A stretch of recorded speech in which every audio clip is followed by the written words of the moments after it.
નમસ્કાર, weather analysis સાથે હું છું આપનો દોસ્ત ભાવિક।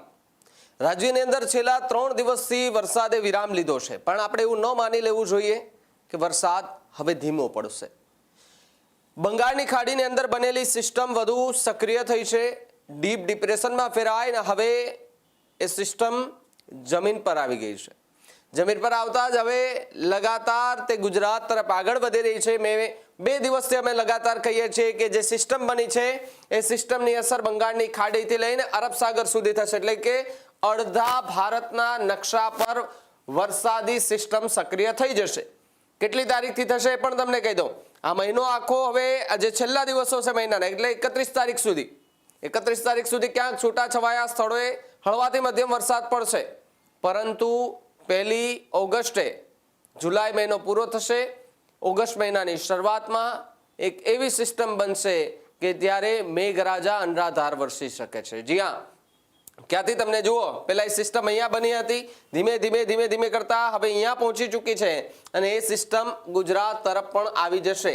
અહીંયા તમને જે દેખાઈ રહ્યું છે આ 30 તારીખના દ્રશ્યો છે। 30 તારીખે તમે જુઓ કે અહીંયા સુધી પહોંચી ગઈ આ સિસ્ટમ। હવે તમને 31 તારીખમાં સીધા લઈ જવા છે। 31 તારીખમાં એ સિસ્ટમની ક્યાં અસર થાય જુઓ તમે। 31 તારીખે દક્ષિણ ગુજરાતથી શરૂ થઈ મધ્ય ગુજરાતના કેટલાક ભાગોને આવરી લીધું છે।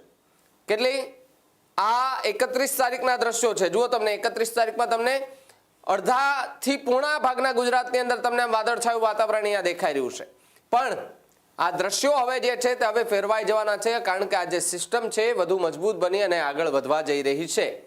31 તારીખ પૂરી થશે એટલે કે 31 તારીખની રાતે અને 1 તારીખની વહેલી સવારે આખા ગુજરાતની અંદર મેઘ તાંડવ થવા જઈ રહ્યું છે। જી હા, આ જે સિસ્ટમ છે એ સિસ્ટમ ક્યાં ક્યાં અસર કરશે એમની તમને પણ પહેલા માહિતી આપી દઉં।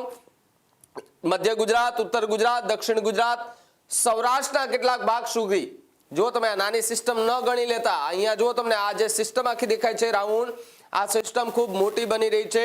જ્યારે બંગાળની ખાડીમાં ડીપ ડિપ્રેશન બન્યું ત્યારે એમ લાગતું હતું કે નહીં, આ ગુજરાત સુધી કદાચ નહીં પહોંચે, પણ એના 24 કલાક પછી જ્યારે પવનની ગતિ ફરે છે, પવનની ગતિ ફરે છે એટલે તરત જ અરબ સાગરની અંદર ભેજવાળું વાતાવરણ છે થોડું ખેંચાય છે અને ડીપ ડિપ્રેશનમાં ફેરવાયેલી જે સિસ્ટમ છે એની અસર હવે ગુજરાત પર થશે। અહીંયા તમને દેખાતું છે આખું ગુજરાત જે છે તે એકદમ વરસાદથી ભરાઈ ચૂક્યું છે। જુઓ તમને આ જે સિસ્ટમ છે, હવે આ સિસ્ટમ છે એમની અસર કયા કયા વિસ્તારોમાં, તો કે કચ્છમાં અત્યાર સુધી જે વરસાદ નહોતો પડ્યો કચ્છ પણ આવરી લીધું છે। સૌરાષ્ટ્રમાં તમે જુઓ જ્યાં ઓખા, દ્વારકા, જામનગર, પોરબંદરમાં જે વરસાદ નહોતો પડ્યો એ પણ આવરી લેવામાં આવશે। ઉત્તર ગુજરાતમાં બખા બોલી જવાના છે। દક્ષિણ ગુજરાતની તો વાત જ નથી કરવાની, કારણ કે ત્યાં હજુ વરસાદની આગાહી છે, પણ અમદાવાદ, ગાંધીનગર, વડોદરા, સુરત, વાપી, વલસાડ, ડાંગ, દમણ, દાદરા અને નગર હવેલી સહિતના જે વિસ્તારો છે ત્યાં માટે પણ 1 તારીખથી ભારેથી અતિભારે વરસાદની આગાહી કરવામાં આવી છે। જે તમે અહીંયા સિસ્ટમ જુઓ છો, કેટલી તારીખમાં 1 તારીખે સવારથી લઈને સાંજ સુધી આખી આ સિસ્ટમ ગુજરાતને ધમરોડી નાખશે। આબ ફાટે તેવી સ્થિતિનું નિર્માણ થાય તેવી શક્યતા, કારણ કે જે સિસ્ટમ અહીંયા બની છે પછી આખા ગુજરાતની અંદર મેઘ તાંડવ મચાવવા જઈ રહી છે। ધીમે ધીમે આગળ વધીએ એટલે આપણને ખબર પડે કે જે સિસ્ટમ બની છે એ ક્યારે વિખરાય છે। જુઓ તમે, લગભગ બપોરે 5 વાગ્યા પછી આ સિસ્ટમની અસર થોડી ઘણી ધીમી પડે, પણ અમદાવાદ અને ગાંધીનગરમાં ફરી એ જ સ્થિતિ સર્જાય તેવી આ સિસ્ટમ જે છે તે બનતી જોવા મળી રહી છે।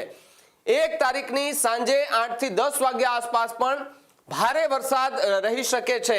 જ્યારે 2 તારીખમાં આપણે પ્રવેશ કરીએ, બીજી તારીખે ફરી એકવાર એ સિસ્ટમની અસર તમે જુઓ મધ્ય ગુજરાતના કેટલાક ભાગોમાં જોવા મળશે।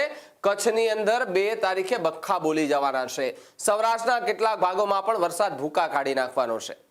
જો તમે આ પછી સિસ્ટમ ધીમે ધીમે ઉપર વહી જશે, રાજસ્થાન બાજુ જશે, પણ એ 2 દિવસ એટલે કે 1 ઓગસ્ટ અને 2 ઓગસ્ટ, આમ આ 2 તારીખ જે છે એ તમને અહીંયા બતાવી કે કેવી રીતે વાતાવરણ સક્રિય થાય છે, કેવી રીતે બંગાળની ખાડીમાંથી એક બનેલી એવી સિસ્ટમ કે જે ડીપ ડિપ્રેશનમાં ફેરવાય છે, ડીપ ડિપ્રેશનમાં ફેરવાયા બાદ કેવી રીતે તે જમીન પર આવે છે અને જમીન પર આવ્યા બાદ એ સીધી જ ગુજરાત પર આપણે અસર કરે છે।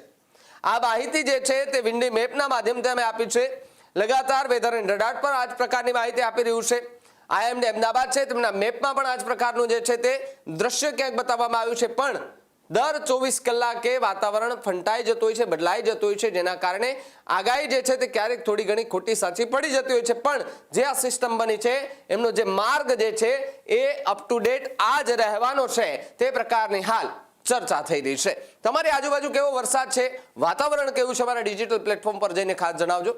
જોતા રહેજો ન્યૂઝરૂમ ગુજરાત. નમસ્કાર. ખેડૂત ભાઈઓ છે ખેતરમાં ડ્રોન ઉડાવતા હોય છે ત્યારે આપણે એક પ્રશ્ન સતાવતો હોય છે કે જે આપણે અત્યાર સુધી જીપીએસ ટેકનોલોજીવાળા ડ્રોન વાપર્યા છે, જેથી કરીને મોબાઈલ ટાવર છે અથવા તો હાઈ ટેન્શન લાઇન પસાર થતી હોય, કોઈ વૃક્ષો હોય, ત્યારે જે જીપીએસ ટેકનોલોજીવાળા ડ્રોન છે એમાં ટકરાય અને ટ્રેસ થાય છે. પણ એગ્રીઓન લાવ્યું છે જીએનએસએસ ટેકનોલોજી ડ્રોન, જેથી કરીને એ ડ્રોન છે એ કોઈ જગ્યાએ ટકરાય નહીં, પોતાની રીતે જ ડિસિઝન લે છે અને મૂવ થઈ જાય છે, જેથી કરીને જીએનએસએસ ટેકનોલોજી ડ્રોન છે એ વાપરવાનો આગ્રહ રાખો.